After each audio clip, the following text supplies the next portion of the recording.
Welcome to the PC Error Detective YouTube channel. In today's video, I'll show you how to remove a signature from Outlook email step by step. Before we begin, don't forget to subscribe to the channel for more helpful tutorials. Step 1. Open your Outlook software. You can do this by clicking on its icon on your desktop or finding it in your Start menu. Step 2. Click on New Email to start composing a new message. This will open a blank email where you can access the signature settings. Step 3. In the email composition window, look at the toolbar near the top of the screen and find the Signature option. Click on it to open the Signature menu.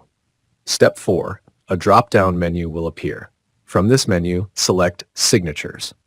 This will open the Signatures and Stationery window where all your saved signatures are listed. Step 5. In the Signatures and Stationery window, locate the list of your signatures. Click on the name of the signature you want to remove. When you select it, you'll notice the content of the signature is displayed below. Step 6. Once the signature is selected, click on the Delete button.